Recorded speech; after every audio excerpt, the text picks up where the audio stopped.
Hello students, my name is Manisha and welcome to my YouTube channel. Students, previous videos में हम बात कर रहे हैं components of Indian financial system की, जिसमें हमारे अभी तक ये सारे टॉपिक्स जो हैं हमारे कवर हो चुके हैं। आप देख सकते हैं इनको, ये सारे टॉपिक्स हमारे कवर हो चुके हैं। आप इन वीडियोस को देखने के लिए वीडियो का डिस्क्रिप्शन बॉक्स जरूर चेक करें। मैं उसमें इन वीडियोस की प्लेलिस्ट का लिंक आपको दे दूंगी, आप वहां से जो है देख के इन टॉपिक्स को कवर कर लीजिएगा।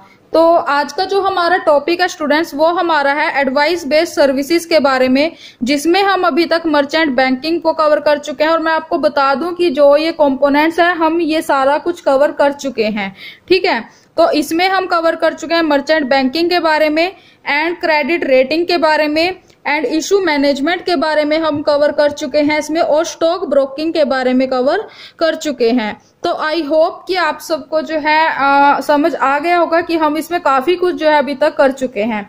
तो आज का जो हमारा टॉपिक है स्टूडेंट्स, वो हमारा है पोर्टफोलियो मैनेजमेंट, ठीक है। और इसके बारे में मैं आपको बता दूं कि 4th सेमेस्टर में आपके पास पोर्टफोलियो मैनेजमेंट का जो है कंप्लीट सब्जेक्ट होगा, जिसके जो है मेरे पास सारे नोट्स जो है उसके हैं, तो हम उनको जो है डिस्कस करेंगे 4th सेमेस्टर में, ठीक है। तो चलिए मैं आपको बता देती हूँ कि पोर्टफोलियो मैनेजमेंट क्या होता है और क्या हम इसमें पढ़ते हैं। सबसे पहले तो पोर्टफोलियो क्या होता है, आपको पोर्टफोलियो का पता होना चाहिए। पोर्टफोलियो क्या होता है, अपने पैसे को अलग अलग जगह पर इन्वेस्ट करना, ठीक है। पोर्टफोलियो क्या होता है, अपने पैसे को किसी एक जगह में इन्वेस्ट ना करके अलग अलग जगह में इन्वेस्ट करना, ठीक है। क्यों, अब देखो हम एक जगह भी तो कर सकते हैं ना अपने पैसे को इन्वेस्ट, लेकिन क्यों नहीं करते, जिससे हमें ज्यादा से ज्यादा रिटर्न मिले। हम क्या करते हैं, कहीं हमने बैंक में जो है एफडी करवा दी, ठीक है, पोस्ट ऑफिस में हमने आरडी करवा दी, ठीक है, ऐसे ही म्यूचुअल फंड में हमने इन्वेस्ट कर दिया। मतलब कि जो भी हमारे पास पैसा है हमने जो है उसको हाफ हाफ करके, मतलब कि कुछ पैसा कहीं लगा दिया, कुछ कहीं, ऐसे करके हमने अलग अलग जगह पे इन्वेस्ट कर दिया। अब मान लो कि हमें एक जगह से जो है हमें लॉस हो गया, एक जगह से हमें प्रॉफिट हो गया, ठीक है, एंड सेकंड टाइम भी हमें प्रॉफिट हो गया, ठीक है ना। तो इसमें क्या होगा कि जो ये लॉस होगा हमारा, ये हमारा जो है यहाँ से कवर हो जाएगा, मतलब कि हमें पूरा लॉस नहीं उठाना पड़ेगा। लेकिन अगर हम इसी पैसे को जो है अपने, मान लीजिए 1 लाख रुपए को आप अपने एक जगह ही इन्वेस्ट कर देते और वहीं पर आपको लॉस हो जाता, तो आपका ये सारा पैसा जो है यहाँ पे डूब जाता, ठीक है। लेकिन आपने क्या किया, आपने यहाँ से मान लीजिए 50 यहाँ पे किया, आपने 40 यहाँ पे किया, ठीक है, 10 यहाँ पे, मतलब ऐसे करके आपने जो है अपने पैसे को इन्वेस्ट किया, तो उससे आपको जो है लॉस आपका बच जाएगा, ठीक है। तो आगे अब देखो, पोर्टफोलियो का आपको पता लग गया कि पोर्टफोलियो क्या होता है, ठीक है। उसके बाद पोर्टफोलियो मैनेजमेंट क्या होता है, जो हमारा मेन टॉपिक है, ठीक है। अभी तक हमने सिर्फ पोर्टफोलियो के बारे में पढ़ा। अब पोर्टफोलियो मैनेजमेंट क्या होता है, the art of selecting the right investment policy, ठीक है।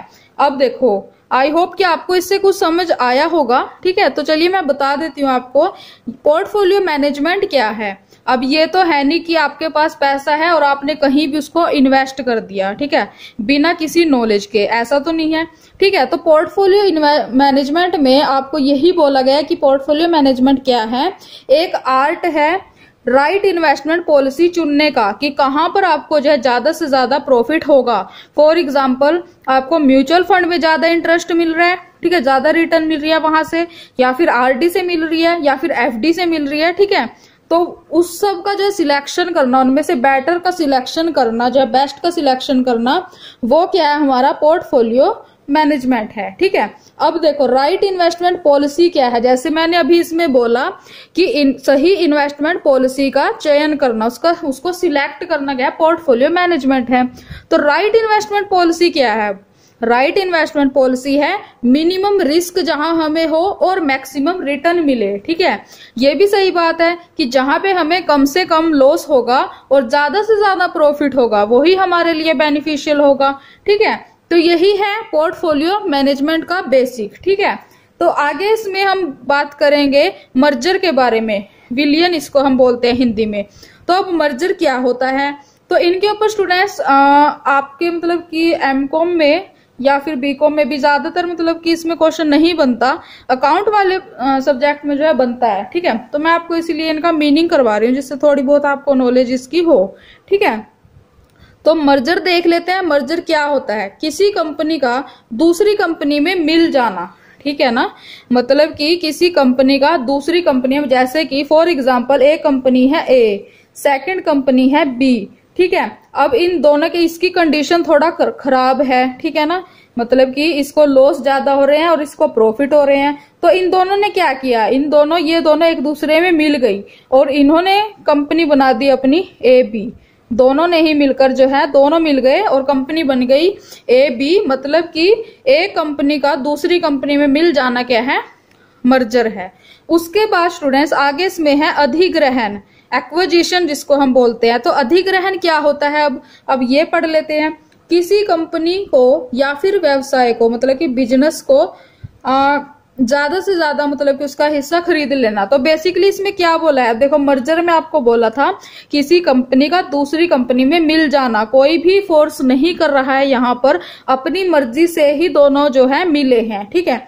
लेकिन एक्विजिशन में क्या है? किसी कंपनी को हद से ज्यादा अगर लॉस हो रहा है, ठीक है ना, तो या फिर किसी कंपनी को आप लगा सकते हो कि बहुत ज्यादा प्रॉफिट हो रहा है, तो उसने क्या किया, जो उसके नीचे वाली कंपनी है उसने क्या किया, उस कंपनी के या तो पूरी मतलब कि कंप्लीट जो है उसके शेयर्स खरीद लिए, ठीक है, हिस्सा खरीद लिया, या फिर 50% मतलब कि पूरी या फिर 50% से ज्यादा अगर उसने हिस्सा उसका खरीद लिया तो उसके ऊपर उसका राइट हो जाता है, ठीक है। जैसे मैंने अभी यहाँ पे आपको बताया था कि ये दोनों अपनी मर्जी से मिले हैं, ठीक है ना, मर्जर हुए हैं। लेकिन अभी इसी में आप ले सकते हो कि ए कंपनी को प्रॉफिट हो रहा है, बी कंपनी को लॉस हो रहा है, ठीक है। तो ए कंपनी ने क्या किया, ए कंपनी ने बी कंपनी के 50% से ज्यादा या फिर पूरे ही शेयर्स जो है इसके परचेज कर लिए और ए कंपनी का जो है इसके ऊपर राइट हो गया सारा, ठीक है, कि जो बी कंपनी है, बी कंपनी के ऊपर ए कंपनी का कंप्लीट राइट हो गया। तो ये क्या है? हमारा एक्विजिशन है, अधिग्रहण है।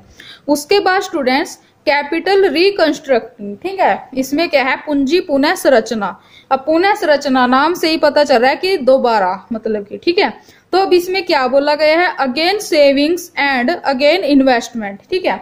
अब इससे आपको क्या समझ आया कि इसमें पर्सन ने एक बार सेविंग कर दी, ठीक है। अब वो ऐसे नहीं है कि उसने सेविंग कर दी और उसने वो वही छोड़ दी, वही खत्म कर दिया, नहीं, बिल्कुल भी नहीं। उसने क्या किया? सेविंग की, उसको प्रॉफिट हुआ, ठीक है। अगर उसको लॉस हुआ तो उसने वहां से वो हटाकर दूसरी कहीं जगह मतलब कि इन्वेस्ट कर दिया अपने सेविंग्स को। तो इसमें यही किया जाता है पुनः संरचना में, मतलब कि दोबारा से सेविंग्स की जाती हैं, दोबारा फिर उन्हें इन्वेस्ट किया जाता है, फिर आगे ऐसे ही किया जाता है, ठीक है। ऑल एक्टिविटीज इसमें अगेन मतलब कि दोबारा की जाती है। उसके बाद है स्टूडेंट्स इसमें कॉर्पोरेट काउंसलिंग, ठीक है। ये भी है, इसका जो सर्विसेज है जो है ये प्रोवाइड करता है, ठीक है। कौन है? इंडियन फाइनेंशियल जो सर्विसेज है वो प्रोवाइड करता है हमारा फाइनेंशियल सिस्टम।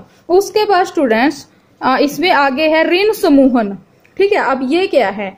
ऋण समूहन क्या है? जब वे सभी ग्रुप्स ऑफ लैंडर्स लोन को ऑफर करे जो साथ में काम कर रहे हैं। अब समूह से ही पता चल रहा है, क्या पता चला इसमें आपको, कि जब ग्रुप्स ऑफ लैंडर्स मतलब कि लैंडर्स का जो है पूरा ग्रुप जो लोन दे रहा है, ठीक है, जो मतलब कि साथ में काम कर रहे हैं, ठीक है, जो भी मतलब कि ग्रुप्स काम कर रहा है जैसे कि साथ में, तो उनके अगर उनके द्वारा जो है लोन को ऑफर किया जाए तो वो क्या होगा? हमारा ऋण समूहन होगा। जब लोन एक से ज्यादा बैंक्स से लिया हो, ठीक है। अब देखो मतलब कि ऋण समूहन आपको जो है अब पता चल गया होगा कि क्या होता है, कि अगर कोई पर्सन है उसने एक से ज्यादा बैंक से लोन लिया है, ठीक है ना, एक बैंक से नहीं, एक से ज्यादा बैंक से लोन लिया है, तो वो क्या है? हमारा ऋण समूहन है। तो आई होप स्टूडेंट्स कि आज की वीडियो जो है आपके लिए यूजफुल रही होगी और आपको जो है ये टॉपिक्स जो है अच्छे से समझ आ गए होंगे, ठीक है।